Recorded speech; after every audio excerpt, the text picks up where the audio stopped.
या सबसे पहले ये जानना चाहेंगे, क्या आपको लगता है आप टॉप 5 डिजर्विंग थी? देखो बिल्कुल थी, सबका एक अलग अलग तरीका होता है गेम खेलने का। मैंने बहुत ही सेफ प्ले बोला, क्योंकि देखो जो इंसान वहाँ पे आपको पसंद नहीं है तो आपके पास ऑप्शन होता है कि आप उसे नॉमिनेट कर सकते हो। उस घर से नॉमिनेशन हर हफ्ते होती है और यहाँ पे तो हफ्ते में 2 बार होती थी। तो मेरे को नॉमिनेशन से मैं बचती थी, क्योंकि लोग मुझे नॉमिनेट इसलिए नहीं करते थे, क्या पता मैंने उनके दिल में जगह बनाई हो और घर में मैं अच्छा कर रही हूँ तभी लोग मुझे नॉमिनेट नहीं करते थे। और नॉमिनेट नहीं हुई तो इसलिए मैं आउट नहीं हुई, इसलिए मैं टॉप 5 में पहुँची। कृतिका, प्रेस कॉन्फ्रेंस के बाद आप बहुत लो हो गई थी, क्योंकि हमने देखा आप जिस तरीके से बाथरूम में रो रही थी जी। और आप कहीं ना कहीं डीमोटिवेट आप भी हो गई थी और अरमान जी भी हो गए थे, क्योंकि उन्होंने कहा कि मैं नहीं चाहता कि मैं विनर बनूं और तुम मुझे नॉमिनेट कर देना। ये लोनेस क्यों? क्योंकि आप लोगों ने कहीं ना कहीं एक्सेप्ट तो कर लिया है कि हमारा रिलेशनशिप है, सब अच्छा है, तो फिर क्यों इतना लो फील किया आपने? देखो सबसे पहले तो जितने भी लोग हैं मैं सबको ये बोलना चाहती हूँ कि हम तीनों बिल्कुल भी सपोर्ट नहीं करते पॉलीगैमी को। और शादी हो गई है, इसको 7 साल हो गए। जब हम लोगों ने शादी की थी हम लोग सोशल मीडिया पे नहीं थे, चीज़ें हो गई। बस यही है कि हाथ जोड़ के सब लोगों से यही रिक्वेस्ट है कि हम लोग बिल्कुल भी सपोर्ट नहीं करते 2 शादियों को।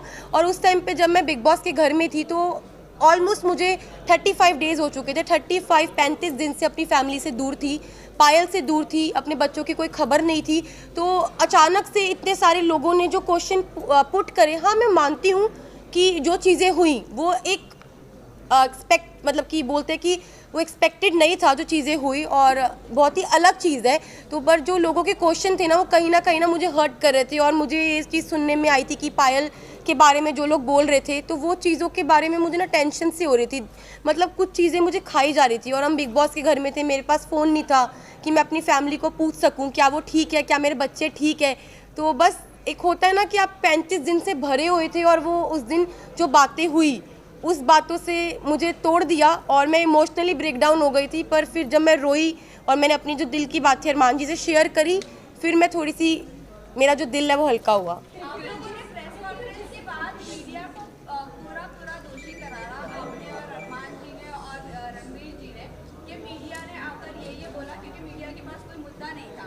बाहर बैठे बैठे अगर पायल कंट्रोवर्सी क्रिएट कर रही है खुद ही कि वो डिवोर्स ले लेगी नहीं करेगी ऐसा वैसा, फिर आप लोगों का ये ड्रामा क्यों, एज इन आप लोगों ने ब्लेम ऐसे क्यों किया कि मीडिया की ही गलती है, मीडिया ने ये किया, पायल ने ऐसा नहीं बोला होगा? क्या ये बात हेडलाइन बनाने के लिए पायल कर रही थी सब कुछ? तो देखो अभी तक मेरे को फ़ोन नहीं मिला है, मैं डायरेक्ट घर से आई हूँ। अभी तक मैंने फ़ोन यूज़ नहीं करा। जिस टाइम मैं घर पे थी तो मुझे जो चीज़ पता चली, क्योंकि देखो मैंने घर में ये चीज़ सुनी नहीं थी, ना मैंने देखी, ना अपनी आंखों से देखी, ना अपने कानों से सुनी कि पायल क्या बोल रही है। तो मेरे को एक कहीं ना कहीं अरमान जी को, रणबीर जी, सबको ये लग रहा था कि हो सकता है कि कोई मेरे को फॉल्स स्टेटमेंट दी हो या कोई बात को घुमाया गया हो, क्योंकि जब तक इंसान अपनी आंखों से नहीं देखता, अपने कानों से नहीं सुनता, वो विश्वास नहीं कर सकता। लेकिन अरमान जी ने पूरे सीजन में एक दूसरे की सुनते हुए लोगों के ऊपर तहमतें भी लगाई और उन्होंने बराबर से जवाब भी दिया। वो आपको नहीं लगता है कि वो सही है? अगर लवकेश के बारे में कोई आकर बोल रहा है कि वो चेकआउट कर रहा है तो वो बराबर से उनको ऐसा लग रहा है कि हाँ वो सच बोल रहा है, लेकिन जब हम आकर कोई मीडिया आकर आपको बोल रही है तो वो आपको गलत लग रहा है। वही मुनव्वर ने भी आपकी सेम बात बोली, डिवोर्स वाली बात, तब भी आपको नहीं यकीन हुआ? नहीं, मुझे यकीन नहीं हुआ, क्योंकि देखो ये जो बात है ना बहुत ज़्यादा, आप समझो मैं घर के अंदर हूँ, 40 दिन से घर में अंदर हूँ, अचानक से कोई ये बात बोलता है, पायल डाइवोर्स वाली बात जो बोल रही है, ये कितनी शॉकिंग बात थी कि इसकी वजह से मैं पूरे 2 दिन इतना ब्रेक डाउन रही हूँ, इतने इमोशनली, मतलब हर चीज़ से मैं जूझ रही थी उस घर के अंदर। तो मुझे कहीं ना कहीं लग रहा था कि मैं अपने दिल को ये चीज़ समझा रही थी कि क्या पता ये बात सच हो, क्या पता ना हो, क्योंकि मेरे को यही था मैं बाहर जाऊँ और मैं पायल से डायरेक्ट बात करूँ। जब मैं घर से बाहर निकली टॉप 5 में, जब मैं इस रेस से बाहर निकली, मैं बाहर निकलते ही स्टेज पे पायल थी और मैंने उससे पूछा तू ठीक है ना? उसने बोला हाँ मैं ठीक हूँ। बाकी बात की, अभी तक मैंने फ़ोन्स अपने नहीं देखे, कुछ नहीं देखा।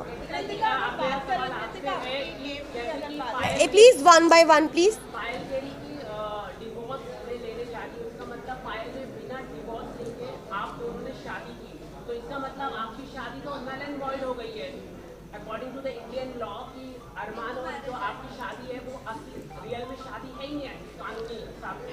ऊपर आप क्या कहना चाहिए? देखो मैं सबको यही बात बोल रही हूँ, हम लोग पॉलीगैमी को सपोर्ट नहीं कर रहे, जो दो शादियाँ इसको बिल्कुल भी सपोर्ट नहीं कर रहे।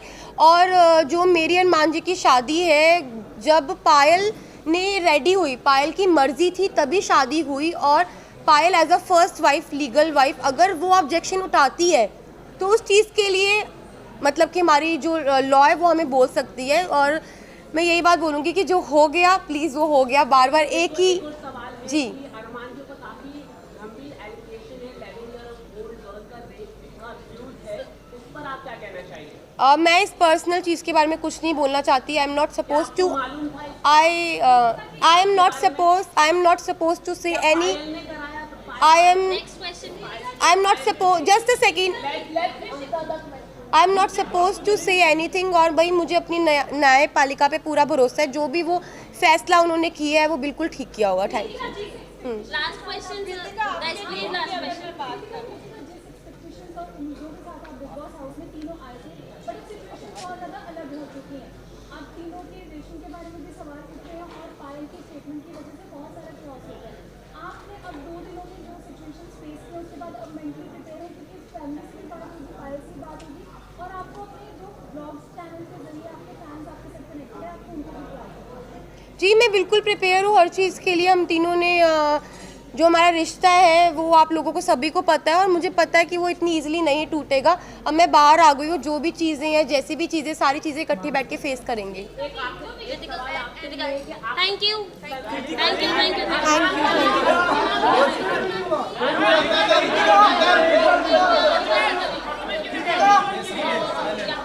पीछे